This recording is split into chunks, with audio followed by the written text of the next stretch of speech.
Good morning বন্ধুরা, কেমন আছো সবাই? এই গরমে কেমন আছো সেটা বলো। কলকাতায় যা গরম পড়েছে, আমি জানি ওয়েস্ট বেঙ্গল বা অল ওভার ইন্ডিয়াতেই গরম পড়েছে, বাট কলকাতায় যা গরম এই বছর পড়েছে মানে চূড়ান্ত আর কি। তো আজকে সেই জন্য এই গরমে রান্নাঘরে আমার ঢুকতেই ইচ্ছা করছে না, কিন্তু খেতে তো হবে। তো কালকে রাতে আমি ভাত করে তাতে জল দিয়ে রেখেছিলাম, পান্তা ভাত করে রেখেছি।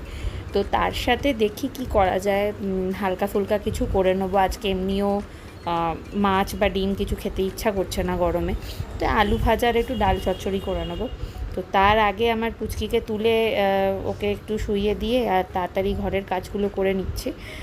বাসি বিছানা টিছানা ঝেড়ে নেওয়ার পরে তারপরে রান্নাঘরে যাব। এত গরম মানে আমি জানি হয়তো আমি প্রতি বছরই এটা ফিল করি, প্রতি বছরই হয়তো আমরা উফ করি, ভাবি কত গরম কত গরম, কিন্তু প্রতি বছর যেন রেকর্ড ব্রেক করছে।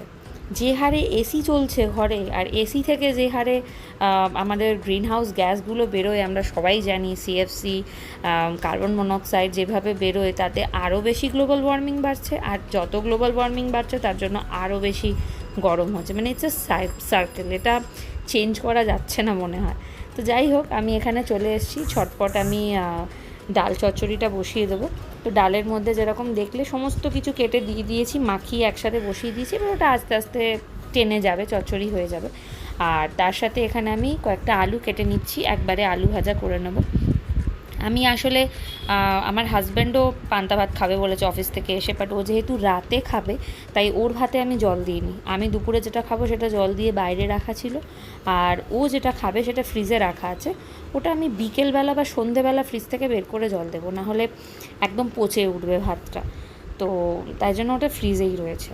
ডাল চচ্চড়িটা যেভাবে করলাম, আমি ডাল চচ্চড়িতে একটু পেঁয়াজ, একটু অল্প একটু আদা রসুন, সামান্য পেস্ট, সব কিছু দিয়ে সর্ষে তেল দিয়ে জিনিসটাকে মাখিয়ে বসিয়েছি। তবে যেটা নিরামিষের দিন যদি করতে চাও, বা যেটা আমরা শীতলা পুজোর সময় করে থাকি, সেগুলোতে পেঁয়াজ রসুন দেওয়ার কোনো দরকার নেই, একটু আদা দিলেই হয়ে যায় আর কি।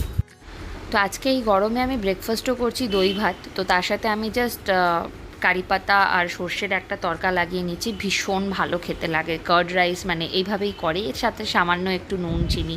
আর এটা যদি ফ্রিজে একটু চিল করে নিতে পারো ভাতটা আরও ভালো হয়, কিন্তু আমি টাইম পাইনি।